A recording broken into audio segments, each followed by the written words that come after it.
Hello, hello, hello, hello.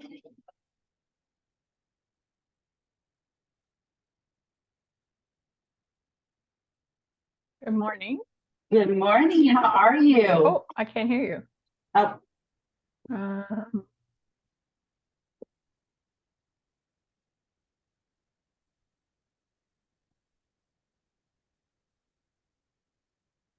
do you have your headphones connected?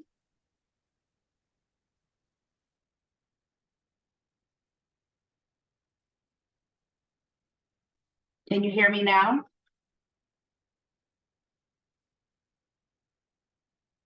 Okay, now I can't hear you, so hold on.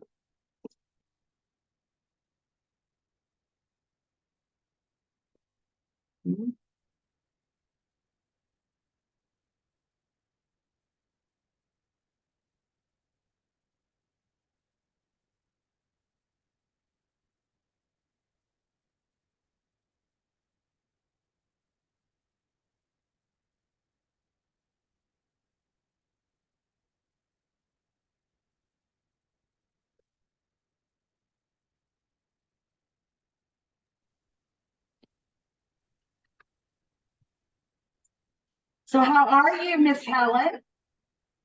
I'm doing fine. I am. Sorry, I'm going to see if I can you speak again?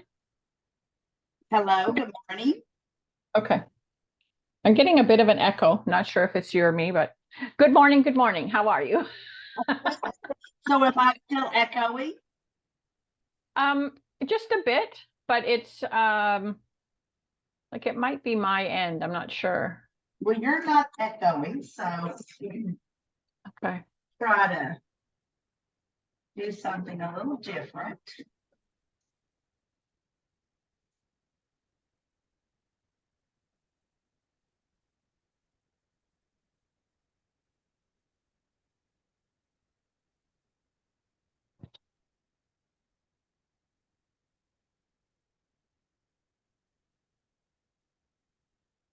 Okay, is that any better? No, it must be the speakers on my end. Something weird is happening with my computer. It's not. Yeah, it's fine. I mean, I can still hear you, so we'll go ahead as long as it sounds good from your end.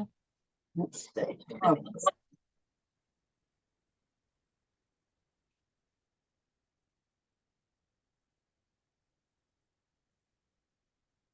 Okay, is that any better? Um, a little bit. Okay, all right, let's go with that then. Yeah. All right, all right, Helen. So I wanted to bring you on today just to do a little short interview with you and talk about your writing and so are you ready? Yeah. All right, so all right, I am here with Helen Snell today. Hello, hello, my friend Helen. How are you? I am well. How are you today? Wonderful, wonderful. So, I wanted to, it's so nice to always talk to you. And I know you have so many things going on right now, but tell us a little bit about Helen. When did you start writing? Have you always been a writer? You know what? That's a curious story.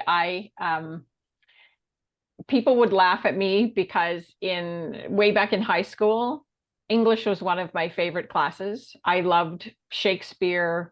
I loved, some of the books that we had to read, like Tale of Two Cities that everybody else hated, things like that. And I always enjoyed writing poetry and writing songs and never really thought of doing it professionally.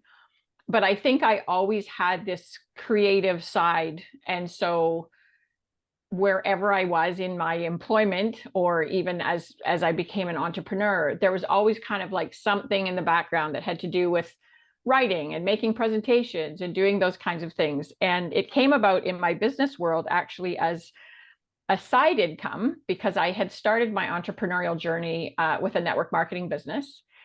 And I was talking with a friend who's a bit of a business coach, like a money mentor. And she said, well, like, what could you do naturally that you think you could add to supplement your income. And I said, well, like writing and editing is really an easy thing for me to do. And that was actually the birth of my business, was like, this is some side thing I can do. So since then, I have obviously studied a lot and taken courses and become much more proficient. But that was the beginning of it. And I'm going to say that was about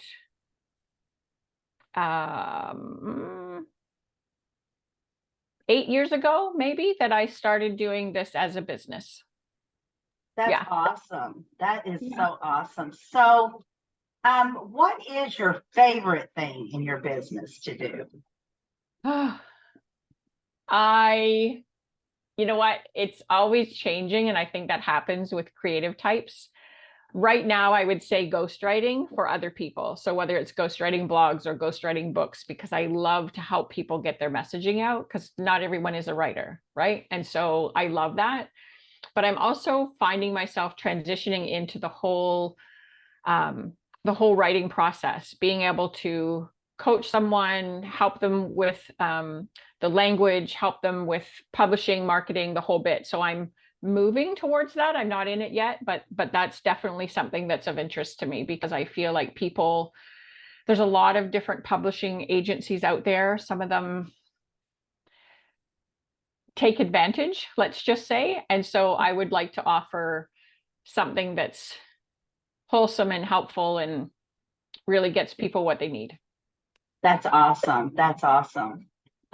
So do you think, or have you ever, I should ask you, have you ever, as far as publishing, have you published your own book? I have not. I've worked with other publishers. So I've worked now with 4 different publishers. And what kind of prompted this whole idea of being able to help people get their book out is because one of those ended up being actually fairly disreputable. And a group of co-authors that I was with was considering legal action against the publisher. There was a whole lot of stuff that went on. And I realized there's a lot of different ways to take your book out there. You can self-publish, you can go to Amazon and have them print on demand. You can have a whole big marketing package, and you can, do a whole professional launch. The most recent book I was in, which was really a joy, it was called No Stress Parenting. And all of the proceeds from the sale of that book went to a charity to actually help children and families. And so the idea of, making money from the book wasn't the issue. It was getting yourself out there and getting yourself known. And that particular publisher that I was working with helps you in that venue, getting your message out on podcasts and on the stage and all that sort of thing, but not thinking solely about making money from the book. And I love that approach too. There's lots of different approaches out there. Absolutely. Now, is that something that you're considering doing? Is doing your own publishing for yourself and for others, or? I may be looking into that. I have a couple of books of my own that I would actually like to put together. I'll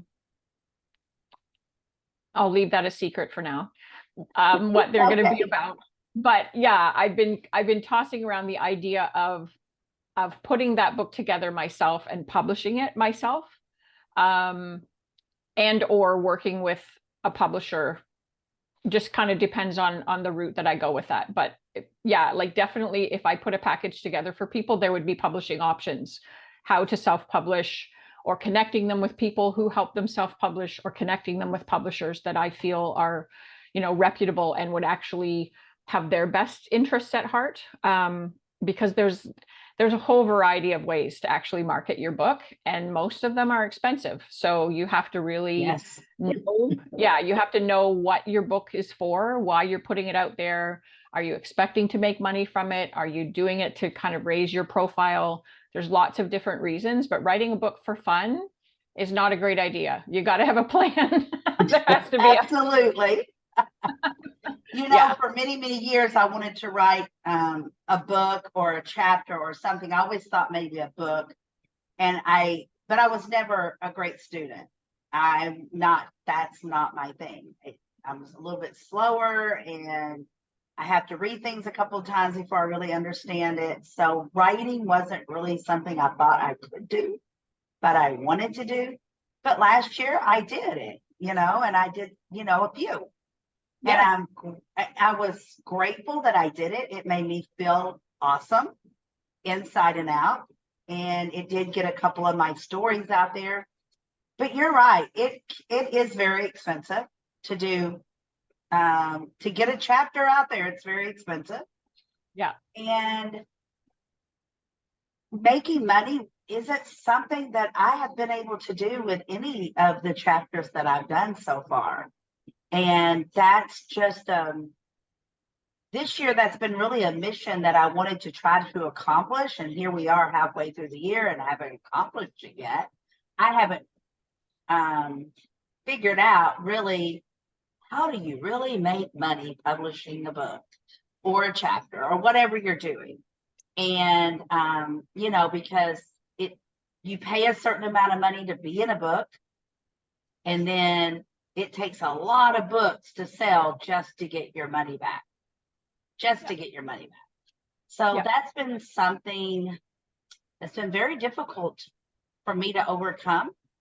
So I'm hoping maybe, I know I still have almost a half a year. Maybe I can figure that out because, people reach out to me almost on a daily basis and ask me to write more, to do more. But, again, I have to weigh out what it costs. And even though I would love to write just to make me feel good, the budget, you always have to watch that budget, that bottom line. So two things that I want to say to you on that. So one, I have heard you say before that you're not very good at school or you weren't very good when you were in school. I want to tell you, first of all, to change that story because I have seen you build entire websites and I don't even know all of the things that you can do technically. That's a gift. So just because you maybe didn't do so well in English in school, or somebody else out there who's listening, if you didn't do really good at math in school, that doesn't mean you're not smart. It just means that your brain focuses better or is more powerful in a certain area of learning. So you are brilliant, my friend. Like this whole platform that you've put together, Millionaire Marketplace, I'm blown away because that's one thing I don't do is technical stuff. I can be on a computer all day, but if you ask me how to do something in the background, it's over my head. So that's the first thing. Second thing I would say to you is keep writing your stories as if though you're going to put them into a chapter.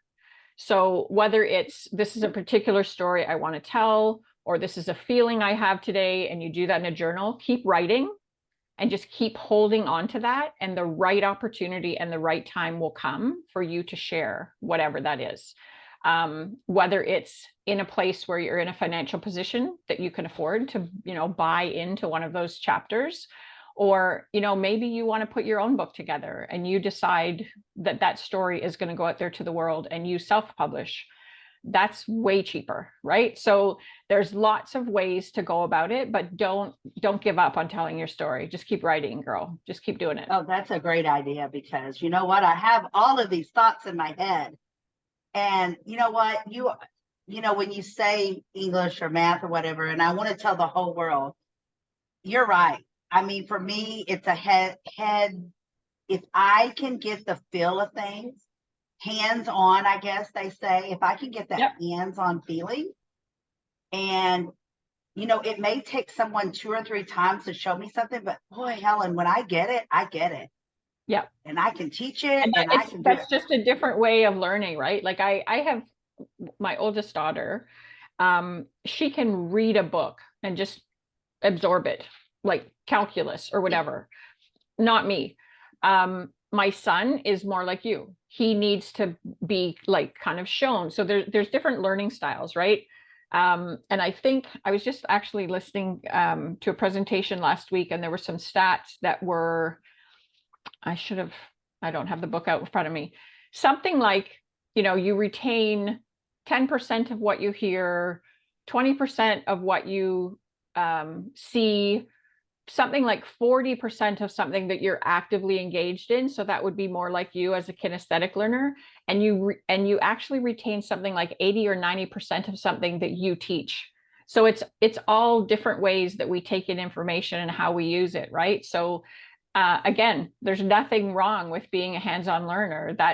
It's just a different way that your brain connects. And I know for myself, when I'm writing, for example, or if I'm taking notes, if I'm listening to a presentation, I have to write it down on a piece of paper, like old school in a book, because there is this brain to hand connection that helps me retain information differently than if I'm just listening or if I'm typing notes in a computer or whatever, right? It's very different.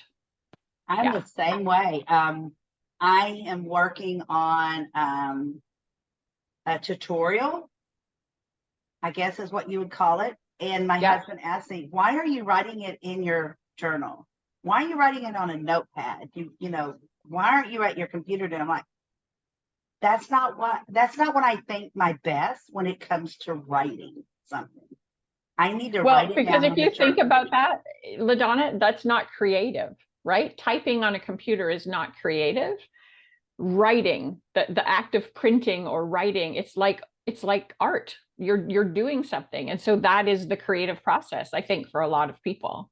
Yes. And I love it. I mean, I have different notepads by different colors, and I have a clipboard over here for my notes for the day. I mean, that's just the way that I get it. I get Yep. it. I know where it is. And other people, I see them putting stuff in the phone. I'm like, that would just blow my brain, I think, if I was trying to take notes in my phone. Yeah. My phone will do it, but I'm not there. But maybe one day, Yeah. and maybe one day I don't even try it. I love my notepad. So Yeah. that was Yeah. I great. think That's great talking to you. You always teach me something, Miss Helen. Always. I try. So, and I know that you are always writing and helping others write. And I know, like this week, you've got something going on where you're going to come on every day and you're going to speak and try to teach us something. Hopefully, we'll get something. I know that's probably your thought. I just want to teach them something, help them with something. But when you go and do something like that, really, how do you feel, Helen, when you're teaching somebody else something or trying to get your word out?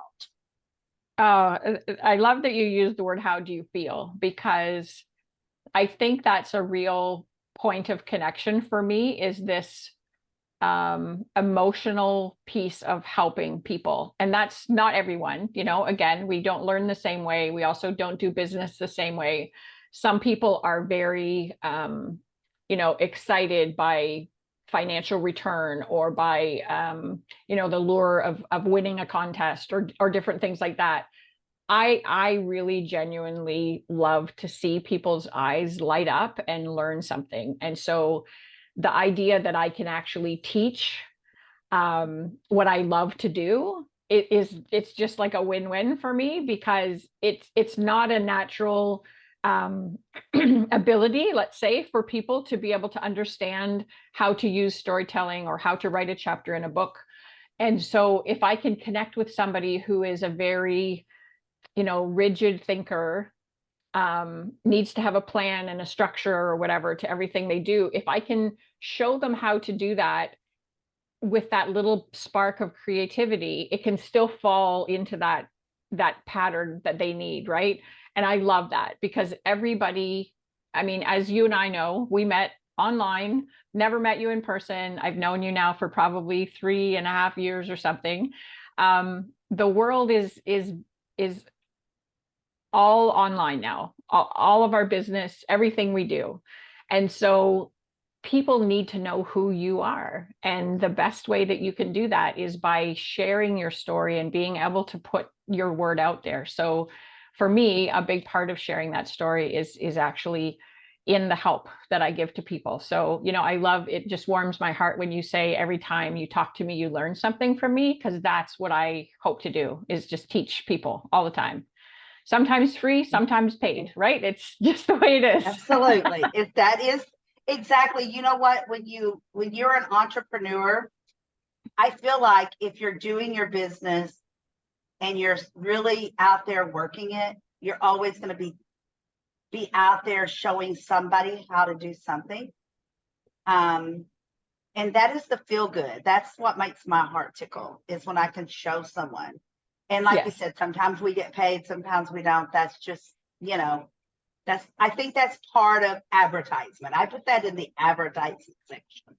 I Experience. absolutely agree with you. I think there's a lot of people out there that are kind of afraid to give information away, whether it's, in a workshop they're doing, if they're speaking at an event or whatever, because they think, oh, well, then people won't buy from me. I feel the opposite. I feel like give.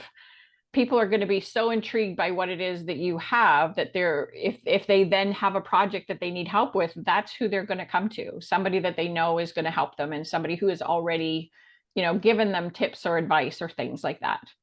Absolutely, absolutely. And Helen, I love how you brought it up, which was going to be my end of my interview with you, is that, so what, we did meet online several years ago, probably about 3.5, 4 years ago, through a networking event. Yep. And Lunch and Learn Friday. Wasn't that it? Yes, ma'am. So. Yes. Yes. So I want you to try to explore, like, where you met me, how you met me as a person, as a business owner, because I have transitioned, and I have, my homesweethometreasures.net business is still in business, 18 plus years. And you and I have traveled through a few years together. You've grown, literally. I mean, I see you and you've grown over those years. And literally, I want you to know from the bottom of my heart, every time you speak, I learn something. Even if you're not talking to me, when we're at a networking event, you may be talking to everyone or with a person, but I always learn because I'm always listening. And I want that to be a key word to everyone. I'm always listening. You don't always have to be the talker. Yes, ma'am.